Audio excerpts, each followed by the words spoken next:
यीशु का शरीर लिनन में लिपटा हुआ था, कब्र में रखा गया था। सैनिक उसकी रखवाली कर रहे थे और उनके चाहने वाले दुख और आंसुओं में डूबे हुए थे। लेकिन एक ऐसी हकीकत भी थी जो इंसानी आंखों से दिखाई नहीं देती थी। यीशु उस समय एक अनजानी दुनिया में प्रवेश कर रहे थे, एक ऐसी जगह जहां धरती की कोई रोशनी नहीं पहुंच सकती, जहां इंसानों की आत्माएं चुपचाप इंतजार कर रही थीं, बीच में सांत्वना और सजा के, जिसे हम मृतकों की दुनिया कहते हैं। बाइबल में उसे शेओल कहा गया है, एक ऐसी जगह जो रहस्यमय भी है और वास्तविक भी। यीशु और कई नबियों ने इस जगह को ब्रह्मांड की आत्मिक रचना का एक हिस्सा बताया है। अब ये समझने के लिए कि यीशु ने वहां जाकर क्या किया, हमें पहले यह समझना होगा कि यह जगह कैसी थी, क्योंकि शेओल कोई एक ही जैसा स्थान नहीं था। यह कई अलग अलग हिस्सों में बटा हुआ था।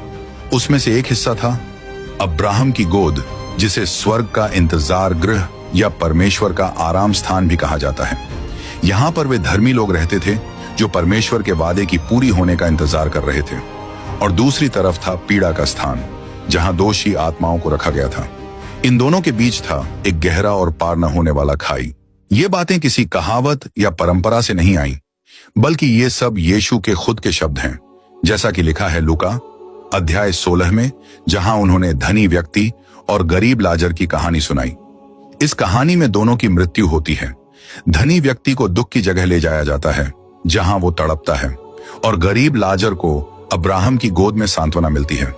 उन दोनों के बीच जो खाई थी वो इतनी गहरी थी कि कोई भी एक से दूसरे के पास नहीं जा सकता था। इससे साफ होता है कि क्रूस से पहले भी धर्मियों और दोषियों की आत्माओं का अलग अलग ठिकाना था। अब्राहम की गोद कोई स्वर्ग नहीं थी, लेकिन ये एक शांति और आराम की जगह थी, जहां पुराने समय के भक्त लोग जैसे कि हाबिल, नूह, अब्राहम, मूसा, एलियाह, दाऊद, दानियेल और भी बहुत से लोग जो मसीहा के आने से पहले परमेश्वर पर विश्वास रखते थे, वहां आराम कर रहे थे। वो लोग एक पवित्र इंतजार गृह में थे, जहां वो परमेश्वर की वादा की पूर्ति का इंतजार कर रहे थे। इब्रानियों अध्याय 11 इस बात की पुष्टि करता है।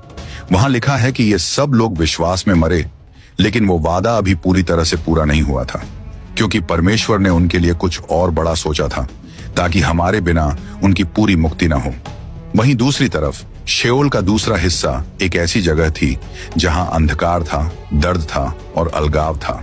वहां दोषी आत्माएं दुख झेल रही थी और उन्हें याद आ रहा था कि उन्होंने जिंदगी में परमेश्वर को कैसे ठुकराया था। यीशु की बताई कहानी में वही अमीर व्यक्ति एक बूंद पानी की भीख मांगता है और वो चाहता है कि लाजर जाकर उसके भाइयों को चेतावनी दे।